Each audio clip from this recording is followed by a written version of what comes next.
মঙ্গলবার সংবাদ মাধ্যমের মুখোমুখি হয়ে সরোজপুর গ্রাম পঞ্চায়েতের প্রধান অপর্ণা নাথ ও উপপ্রধান দিলীপ গোস্বামী তাঁদের বিরুদ্ধে ওঠা বিভিন্ন অভিযোগের জবাব দেন। তাঁরা বলেন, পঞ্চায়েতের উন্নয়নমূলক কর্মকাণ্ড এবং প্রশাসনিক কার্যকলাপকে প্রশ্নবিদ্ধ করার উদ্দেশ্যে একটি স্বার্থান্বেষী মহল বিভ্রান্তিকর তথ্য ছড়িয়ে সাধারণ মানুষকে ভুল বোঝানোর চেষ্টা করছে।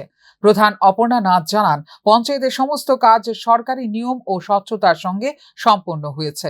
কোথাও কোনো অনিয়মের অভিযোগ থাকলে প্রশাসন তদন্ত করুক, সেই তদন্তে তাঁরা পূর্ণ সহযোগিতা করবেন।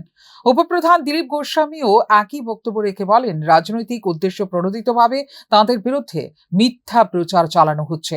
জনগণের স্বার্থে তাঁরা নিষ্ঠার সঙ্গে কাজ করে চলেছেন এবং সত্য সামনে আনতে যে কোনো নিরপেক্ষ তদন্তকে স্বাগত জানাবেন। পাশাপাশি তাঁরা সাধারণ মানুষের কাছে আবেদন জানান, গুজব বা অপপ্রচারে বিভ্রান্ত না হয়ে প্রকৃত তথ্য যাচাই করার জন্য। দিলীপ কুমার গোস্বামী, সরোজপুর গ্রাম পঞ্চায়েতের উপপ্রধান। উনি প্রধান মাননীয় অপর্ণা মালাকার।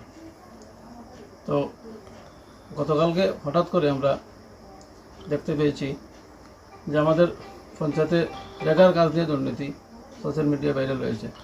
কে বা কারা ভাইরাল করেছে তা তো আমরা জানি না। আমাদের ব্লকের অধীনে সরোজপুর গ্রাম পঞ্চায়েত, কমলা ব্লকের অধীনে সরোজপুর গ্রাম পঞ্চায়েতের রেগার কাজের যে কাজ চলছে, রেগার যে কাজ চলছে, কাজে কোনো রকম কোনো অনিয়ম চলছে না। প্রত্যেকটা ওয়ার্ডে নিয়মিত কাজ চলছে। কাজ পেয়ে গ্রামের যারা শ্রমজীবী ওনারা উপকৃত হচ্ছেন, অনেক আনন্দিত, খুশি, যতটুকু আমরা জানতে পেরেছি। তো এই অপপ্রচার যেটা চলছে সেটা একটা ভিত্তিহীন বদনাম আমাদেরকে বদনাম করতে চেয়েছে কে বা কারা। তো আমরা পঞ্চায়েতের পক্ষ থেকে তীব্র নিন্দা জানাই, ধিক্কার জানাই ওদেরকে। আমাদের সরকার পঞ্চায়েতের উন্নয়নমূলক কাজে সহযোগিতা করছে। আমরা মানুষের সাথে পাশে দাঁড়িয়ে আমরা চেষ্টা করছি উন্নয়নমূলক কাজ করার জন্য, কিন্তু ওরা চাচ্ছে আমাদেরকে কোনো না কোনোভাবে বদনাম করতো। তো